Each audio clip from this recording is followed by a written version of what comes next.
Hello YouTubers, I'm Hazel House and this is my third edition of my entertainment sports vlog. Excuse my voice today as I have a little bit itchy throat because I've been sick this whole week. I'm going to jump right into my first topic though, and that is Spygate. Spygate was a huge scandal in 2007 with the Patriots who were caught with looking at opponents' practice plans, practice plays, and videotaping them and going over them. And the Patriots were, first of all, one of the few teams, that were caught doing this or were recorded doing this. But the Patriots is really the only team that is remembered doing it because they won 3 Super Bowls while doing it, and so the NFL came down hardest on them. First of all, this wasn't really a known issue before Week 1 in 2007 because the NFL pretty much only to tell NFL teams and coaches that this was a rule was by sending out a memo at some point in the years before that. They sent out a memo saying they should not do this. First of all, saying you should not do it and sending out a memo are two very it's like you really don't care that people are doing it. And the fact that they really came down hard, it's like you give a rule book and you put a rule down in tiny little ink and you expect all the teams, all the people that are following these rules to follow this tiny rule with white ink on a white piece of paper to follow this rule, as well as the other rules that are clearly stated and clearly put out among the league. And so the fact that they came down to Patriots this harsh, and the fact that the media came down on them was a little bit too much. And the fact now that all their Super Bowls are tainted, and I just think it's a little bit too much for what a little issue it was. And for the fact that maybe 5 to 10 other teams were doing it, as well as the Pittsburgh Steelers, who was a team that won it, was it once? I believe once or twice in that span. I mean, it was probably once in that span of time. But they gave down the Patriots hard because they won 3 times. Bill Belichick got a huge fine. And teams and fans keep on saying, oh, the Patriots don't deserve those. The only reason they won was because of Spygate. My first point, Eric Mangini, the guy who revealed Spygate and the fact that the Patriots were using it, he said this, that, well, not absolute quote, but he said that the Patriots would have done just fine without Spygate. That Spygate really didn't do that much in giving them Super Bowls. Sure, maybe he was just saying this to make him regret less his decision. But at the same time, the fact that he's just saying that shows a little something that the Patriots were still a great team despite the fact that they were looking at other teams' practice techniques.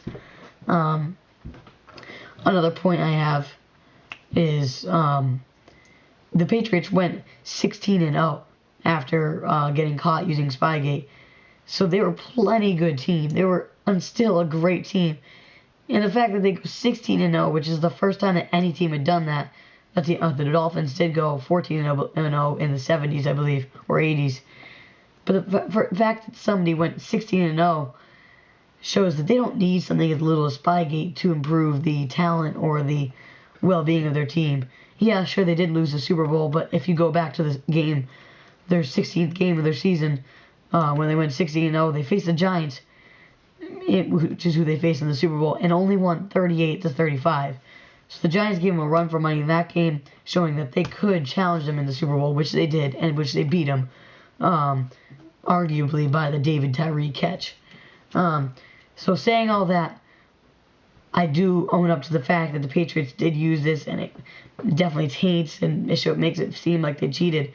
But I hope that you hearing this now, you can understand the fact that being a Patriots fan, it's hard when everybody thinks that your team is cheating, when in fact a bunch of other teams were doing this, and when in fact your team was still good enough to win Super Bowls during that time.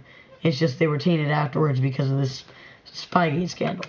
Moving on to my last topic, I'm just going to say my predictions for this year's 2013 MLB playoffs. I am a biased Red Sox fan. I will admit that right now, as you can see here.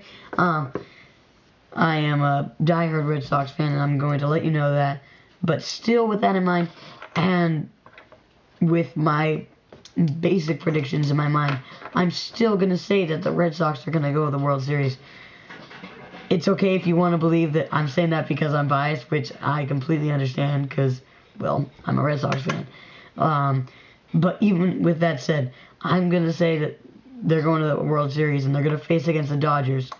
On the Red Sox point of view, their offense is so well balanced with a different guy filling in a different role. Whether or not they're playing great ball, each guy is like an all-star and is an amazing player. Each one of them plays their own role, and they all play it to the best of their ability, and they're all playing for the team. When you're playing for the team, it's better to have a bunch of guys who are playing for the cause than a bunch of guys who are only there to rack up stats. An example of that is like the Toronto Blue Jays, who have, on paper, an offense that should be off the charts, off the paper. But with guys like Edward Encarnacion and Jose Reyes and Jose Bautista. But when you got guys who fill in roles like Johnny Gomes and Mike Napoli and Dustin Pedroia and even Steven Giroux, Will Middlebrooks, you guys that can fill in those roles and play it well, it just makes a team whole and a lot better together. Also, their pitching has been pitching very well of late. It goes well to say their pitching is superb. And with a guy like Koji Uehara finishing out the games, it gives the pitchers a lot of confidence in knowing that their games are going to be protected by, right now, one of the best closers in the league. Going on the NL side, when I said the Dodgers, I think are going to be the opponent coming into the World Series. I think the Dodgers, because there's a 4-pitcher rotation in the playoffs and they have 2 of the best pitchers in the league, and Clayton Kershaw and Zach Greinke, their pitching is going to be too overpowered to let other teams get in their way.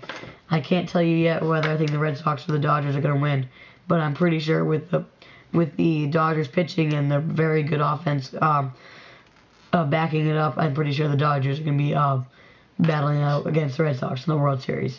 Thanks again, guys, for watching my third sports vlog. Comment with an argument or a point, or if you really think I'm just completely ignorant about this Spygate stuff, put that in the description and put that in the comment section. Like if you can, subscribe if you want, like I always say. And have a great week, guys. I'll see you next week.